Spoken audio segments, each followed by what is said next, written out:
அனைவருக்கும் இனிய வணக்கம். நான் உங்கள் வாசுதேவன் பேசுகிறேன். இந்த காணொளி காட்சியின் மூலம் மீண்டும் உங்கள் அனைவரையும் சந்திப்பதில் நான் மிக்க மகிழ்ச்சி அடைகிறேன். இன்று பங்குச் சந்தையில் முதலீட்டில் ஒரு வகையான டெரிவேட்டிவ்ஸ், அந்த டெரிவேட்டிவில் முதலீடு செய்வது என்றால் என்ன, அதற்கான அடிப்படை புரிதல் பற்றி தான் இந்த காணொளி காட்சியில் நான் உங்களுக்கு அளிக்கலாம் என்று நான் நினைக்கிறேன்.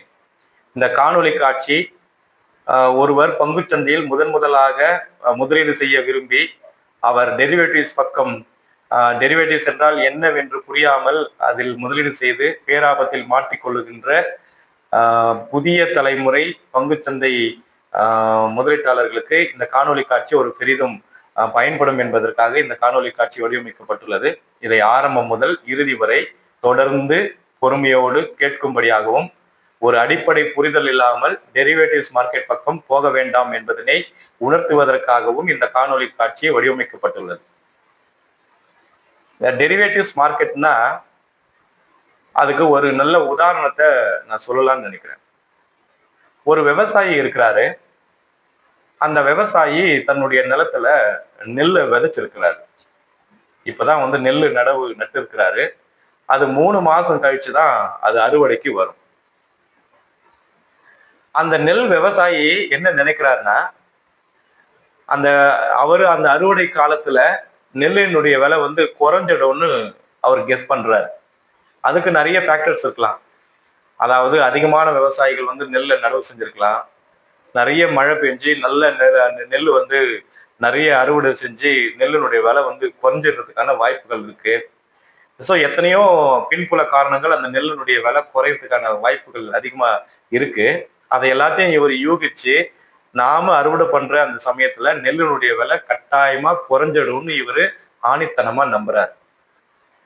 ஸோ அதை அப்படியே மனசுல வச்சுக்கிட்டு இவர் ஒரு நெல் வியாபாரிய போய் சந்திச்சு, நான் அந்த மாதிரி இத்தனை ஏக்கர்ல நெல் நான் நடவு செஞ்சிருக்கிறேன், எனக்கு இத்தனை டன் நெல் கிடைக்கும், அந்த அத்தனை டன் நெல்லை நான் விற்கிறேன், அதுக்கான அக்ரிமெண்ட்டை இன்னைக்கே நம்ம போட்டுக்கலாம்.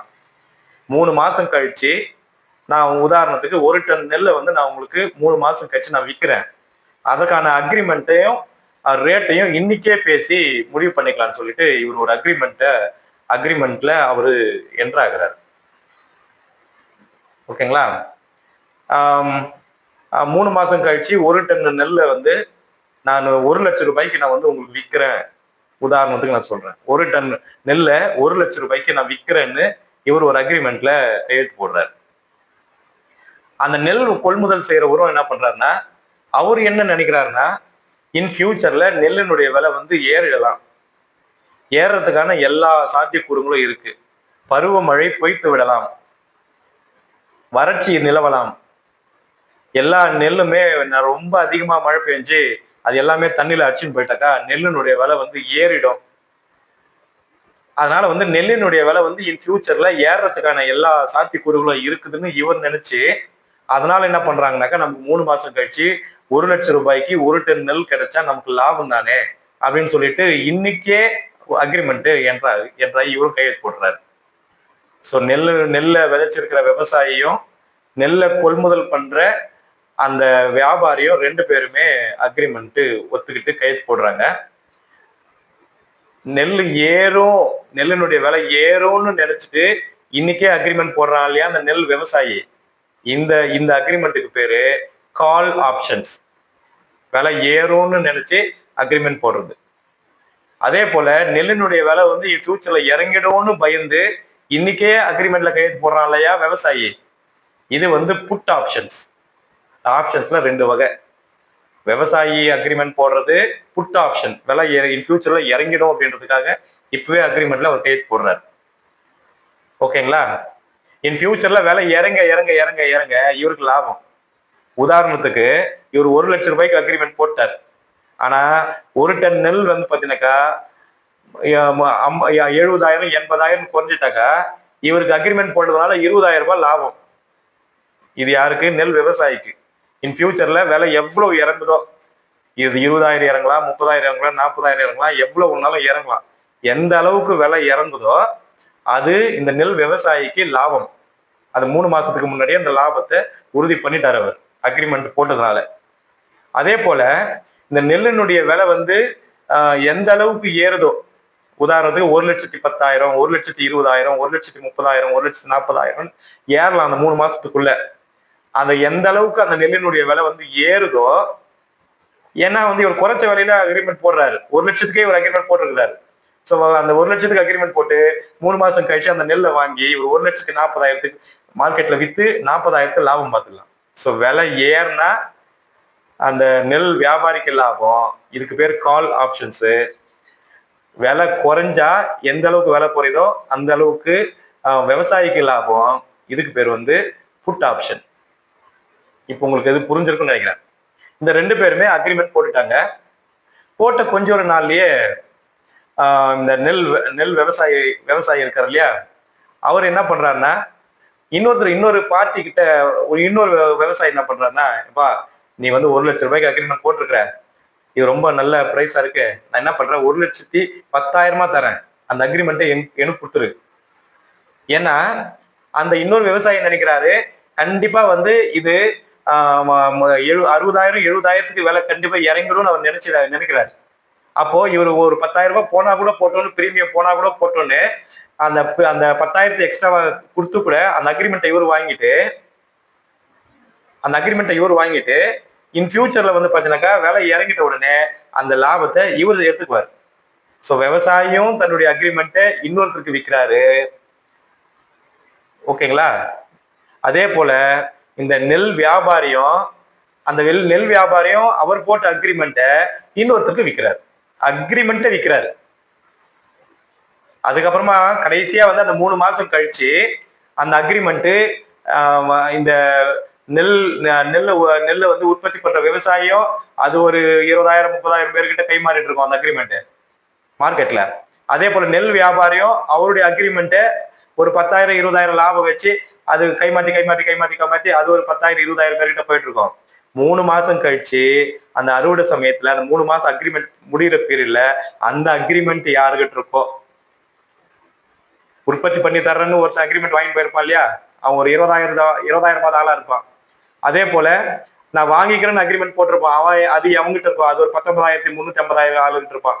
அந்த 2 பேருக்கிட்ட கடைசி அந்த அக்ரிமெண்ட் முடிகிற சமயத்துல 2 பேரும் உண்மையான நெல்லை வந்து ஷேர் பண்ணிக்க மாட்டாங்க. அதுக்கு பதிலா அந்த நெல் வாங்குறதுக்கான அந்த இழப்பீட்டு தொகையை இவர் பணமா கட்டிடுவார். ஓகேங்களா? அது அந்த சமயத்துல நெல்லை தர்றேன்னு சொன்னவனுக்கு விலை வந்து குறைஞ்சிட்டு இருந்தா லாபம் அவனுக்கு. ஆனா நெல்லை வந்து வாங்கிக்கிறேன்னு சொன்னவனுக்கு நெல்லுடைய விலை ஏறிட்டு இருந்தா இவனுக்கு லாபம். ஸோ உண்மையில பிசிக்கல் கூட்ஸ் தான் அங்க ஷேர் பண்ணிக்கணும். ஆனா பொதுவா அப்படி பண்றது இல்ல. அதுக்கு பதிலா அந்த இழப்பீட்டு தொகையாக பணத்தை ஷேர் பண்ணிக்கிறாங்க. இது புரிஞ்சிருக்குன்னு நினைக்கிறேன். இந்த அக்ரிமெண்ட்டை விற்கிறது இதுதான் வந்து, இதுக்கு ஏன் நம்ம டெரிவேட்டிவ்ஸ் மார்க்கெட் அப்படின்னு பேர் வச்சிருக்கிறாங்கன்னா, உண்மையாகவே நெல் அங்க உற்பத்தி பண்ணல, அந்த உற்பத்தி பண்ணி சப்ளை பண்றதுக்கான ஒரு அக்ரிமெண்ட், அந்த நெல்லிலிருந்து டிரைவ் பண்ண ஒரு அக்ரிமெண்ட், அந்த நெல்லுக்காக போடப்பட்ட ஒரு அக்ரிமெண்ட், டிரைவ் பண்ண ஒரு அக்ரிமெண்ட். இந்த டெரிவேட்டிவ்ஸ் மார்க்கெட்னாக்கா தமிழ்ல வருவிக்கப்பட்ட சந்தைன்னு சொல்லுவாங்க. அதாவது நெல் சந்தையிலிருந்து தனியாக பிரித்தெடுக்கப்பட்ட வருவிக்கப்பட்ட ஒரு ப்ராடக்ட் தான், ஒரு பினான்சியல் அசட் தான், ஒரு ரைட் தான், ஒரு லாயல்ட்டி தான் இந்த அக்ரிமெண்ட். அந்த அக்ரிமெண்ட்டை கைமாத்துறது தான் வந்து விற்கிறது தான் வந்து இந்த டெரிவேட்டிவ்ஸ் மார்க்கெட்னு சொல்றாங்க. சரி, இப்போ ஒரு நெல் வியாபாரியும் ஒரு நெல் உற்பத்தி பண்றவனும் ஒன்னா சந்திச்சுக்கணும். ஆனா அந்த பிரச்சனை வந்து பாத்தீங்கன்னாக்கா இப்ப இருக்கிற இந்த பிரசன்ட் அதாவது மார்க்கெட்ல அது எல்லா நெல் உற்பத்தியாளரும் நெல் வியாபாரியும் சந்திச்சுக்கிறது வாய்ப்பே இல்லை. ஆனா இந்த அக்ரிமெண்ட்டுங்களை போடுறதுக்குன்னே அமெரிக்காவில் ஒரு ஹவுஸ் இருக்கு. அந்த ஹவுஸ்ல என்ன பண்றாங்கன்னா அவங்க கான்ட்ராக்ட் வைப்பாங்க. அதாவது ஒரு டன் நெல்லை வந்து 70,000 உற்பத்தி பண்ணி கொடுக்கறது யாரு, 80,000 உற்பத்தி பண்ணி கொடுக்கறது யாரு, 90,000 உற்பத்தி பண்ணி கொடுக்கறது யாரு, 1,00,000 உற்பத்தி பண்ணி கொடுக்கறது யாரு, 1,10,000 உற்பத்தி பண்ணி கொடுக்கறது யாருன்னு அவங்க ஒரு அக்ரிமெண்ட் கான்ட்ராக்ட் அவங்க வச்சிருப்பாங்க. அந்த கான்ட்ராக்ட்ல இந்த நெல் உற்பத்தி பண்றவர் போயிட்டு சைன் பண்ணணும். நான் 80,000 ஒரு நெல்லை வந்து கொடுக்குறேன் 3 மாசம் கழிச்சு, 90,000 ரூபாய்க்கு 3 மாசம் கழிச்சு நான் கொடுக்குறேன்னு ஒருத்தர், ரூபாய்க்கு நம்ம 3 மாசம் கழிச்சு கொடுக்குறேன்னு ஒருத்தர். இது எல்லாமே அந்த பிரைஸுடைய பிளக்சுவேஷன்ஸ் வந்து பேஸ் பண்ணி தான் இருக்கு. அந்த 3 மாசம் கழிச்சு உண்மையா அந்த நெல்லினுடைய விலை 1,00,000 இருக்கலாம், 90,000 இருக்கலாம், 80,000 இருக்கலாம், 70,000 இருக்கலாம், இல்ல 1,10,000 இருக்கலாம், 1,20,000 இருக்கலாம், 30,000 இருக்கலாம். ஆனா அது எதை பேஸ் பண்ணணும்னாக்கா, அது எக்கனாமிக் கண்டிஷனு, வெதர் கண்டிஷனு, அதுக்கப்புறம் வந்து இந்த நிலத்துல வந்து எவ்வளவு விளையுது, இதை பேஸ் பண்ணி தான் அந்த ஸ்பாட் பிரைஸ் இருக்கும். அது 3 மாசம் கழிச்சு என்னவா இருக்கும்னு நம்ம இப்பவே ப்ரெடிக்ட் பண்றோம். அதுதான் வந்து இந்த டெரிவேட்டிவ்ஸ் மார்க்கெட். இந்த டெரிவேட்டிவ்ஸ் மார்க்கெட்ல வந்து பாத்தீங்கன்னா இந்த டூலை வந்து 2 விஷயத்துக்காக பயன்படுத்துறாங்க. ஒண்ணு வந்து அதாவது hedging against the loss. Hedging against the loss first. இதுல எட்ஜிங் அகெயின்ஸ்ட் த லாஸ்னாக்கா நட்டத்தை வந்து மட்டுப்படுத்துறதுக்காக இந்த டூலை வந்து யூஸ் பண்றாங்க. அதாவது ஒரு நெல் உற்பத்தி பண்ற ஒரு விவசாயி எதிர்காலத்துல அவருடைய நெல்லினுடைய விலை வந்து குறைந்து விடும், அப்படி குறைஞ்சிடும், அதனால வந்து நமக்கு லாஸ் வந்துடும்ன்ற ஒரு எண்ணத்தை வந்து கருத்துல வச்சுக்கிட்டு அவர் வந்து ஒரு அக்ரிமெண்ட்ல என்டர் ஆகிறார். ஸோ அதுக்காக இந்த டெரிவேட்டிவ்ஸ் மார்க்கெட்டை வச்சிருக்கிறாங்க. So this is hedging against the loss. ரெண்டாவது வந்து பாத்தீங்கன்னாக்கா பிரைஸ் ஸ்பெகுலேஷன்.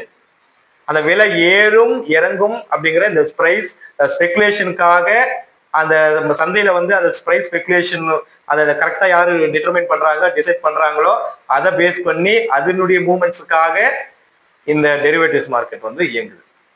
ஸோ இதுல எட்ஜிங் அகெயின்ஸ்ட் லாஸ்ங்கிறது குறைவு தான். ஆனா என்ன நினைக்கிறாங்கன்னா இன்னைக்கு இந்த டெரிவேட்டிவ்ஸ் மார்க்கெட்டு ஃபுல்லாவே வந்து பாத்தீங்கன்னாக்கா ஸ்பெகுலேஷன் ஆயிடுச்சு. அது வந்து ஒரு யூகத்தின் அடிப்படையில் அமைந்த ஒரு மார்க்கெட் ஆயிடுச்சு. அது வந்து ஒரு சூதாட்டம் மாதிரி ஆயிடுச்சு, ஒரு கேம்லிங் மாதிரி ஆயிடுச்சு. இப்போ இது ஒரு நெல்லுக்கு உதாரணத்தை சொன்னேன். அதே போல ஷேர் மார்க்கெட்ல ஷேர்னுடைய விலை வந்து இன் ஃபியூச்சர்ல ஏறும் இறங்கும், இதை பேஸ் பண்ணி தான் இப்போ ஷேர் மார்க்கெட்ல இந்த டெரிவேட்டிவ்ஸ் மார்க்கெட் இயங்கிக்கிட்டு இருக்கு. ஸோ நம்ம ஒரு குறிப்பிட்ட அளவு ஷேர்ஸ் நம்ம வாங்கி வச்சிருக்கணும். அந்த ஷேர்னுடைய விலை எதிர்காலத்துல குறைஞ்சிடும்ன்றதுக்காக இன்னைக்கே வந்து ஒரு அந்த லாஸ் வந்து மட்டுப்படுத்துறதுக்காக நம்ம ஒரு டெரிவேட்டிவ்ஸ்ல இதுல நம்ம ஒரு ஃபியூச்சரோ ஒரு ஆப்ஷனோ வாங்கி வைக்கலாம் அந்த லாஸ் வந்து மட்டுப்படுத்துறதுக்காக. ஆனா 90% மக்கள் ஷேர் மார்க்கெட்ல பங்குகளை வாங்கியே வச்சிருக்க மாட்டாங்க. வெறும் கான்ட்ராக்ட்ல மட்டும், வெறும் அந்த ஸ்பெகுலேஷன் அடிப்படையில பிரைஸ் ஏறும் இறங்கும் இதை பேஸ் பண்ணி மட்டுமே ஃபியூச்சர்ஸ் அண்ட் ஆப்ஷன்ஸ் ட்ரேடிங்ல இறங்கி அதுல வந்து பணத்தை வந்து லாஸ் பண்றாங்க. இது எப்படின்னா ஒரு விளக்கினுடைய ஒளியில விட்டில் பூச்சி எப்படி சுத்தி சுத்தி சுத்தி சுத்தி அந்த விளக்கினுடைய வெளிச்சத்திலேயே தன்னை அழித்துக் கொள்ளுகிறதோ அதே போல இன்றைய இளம் தலைமுறையினர் அவர்கள் கடினப்பட்டு சம்பாதிக்கிற அந்த கொஞ்சம் பணத்தை இந்த ஷேர் மார்க்கெட்ல கொஞ்ச நாள்லயே அதிகமா பணத்தை சம்பாதிச்சலான்ற அந்த போகத்துல தன்னுடைய பணத்தை வந்து இழக்கிறார்கள். ஸோ செபி ஒரு ஆய்வு நடத்தி ஒரு புள்ளி விவரத்தை கொடுத்துருக்குறாங்க. 90% ட்ரேடர்ஸ், குறிப்பா வந்து இந்த டெரிவேட்டிவ்ஸ்ல ட்ரேட் பண்றவங்க அவங்களுடைய பணத்தை வந்து இழக்கிறாங்க. சராசரியா ஒரு வருஷத்துக்கு 50,000 முதல் 60,000 ரூபாய் வரைக்கும் அவங்க லாஸ் பண்றாங்க. 90% ட்ரேடு வந்து நட்டத்துல தான் முடியுது அப்படின்னு செபியே வந்து ஒரு புள்ளி விவரத்தை கொடுக்குது. அதனால நான் இந்த இளம் தலைமுறை பங்கு சந்தையில இன்வெஸ்ட் பண்ணணும்னு வர்றவங்க கொஞ்சம் பொறுமையா இருந்து லாங் டேர்ம்ல இன்வெஸ்ட் பண்றதுதான் நல்ல லாபத்தை கொடுக்கும். அந்த ஷார்ட் டேர்ம்ல கொஞ்ச காலத்திலேயே நம்ம பணக்கார ஆயிடணுன்ற அந்த பேராசையில தங்களுடைய பணத்தை வந்து ஃபியூச்சர்ஸ்லயோ ஆப்ஷன்ஸ்லயோ என்டர் ஆகிட்டு இந்த ஸ்பெகுலேஷன் அடிப்படையில இந்த சூதாட்டத்துல இறங்கி தன்னுடைய பணத்தை இழக்க வேண்டாம் என்பதனை உங்களோடு கூட இந்த தாழ்மையாக ஒரு வேண்டுகோளை வைக்கிறேன். ஸோ இந்த காணொலி முழுக்க முழுக்க ஒரு கல்விசார் தகவலாகத்தான் பார்க்கப்பட வேண்டும். இதில் யாரையும் எந்த ஒரு குறிப்பிட்ட நிறுவனத்துடைய பங்குகளையும் எந்த ஒரு குறிப்பிட்ட தரகரிடம் கணக்கை துவங்கவோ தூண்டுவதாக அமையாது என்பதனை நான் இந்த காணொலி மூலம் தெரிவித்துக் கொள்கிறேன். இதுவரை இந்த காணொலி காட்சியினை பொறுமையோடு பார்த்த உங்கள் அனைவருக்கும் மீண்டும் ஒரு முறை நன்றி பாராட்டி உங்களிடமிருந்து விடைபெறுவது உங்கள் அன்பு வாசுதேவன். இந்த காணொலி காட்சி உங்களுக்கு பிடித்திருந்தால் ஷேர் பண்ணுங்க, லைக் பண்ணுங்க, சப்ஸ்கிரைப் பண்ணுங்க, மறக்காம பெல் ஐகானை தட்டுங்க. நன்றி.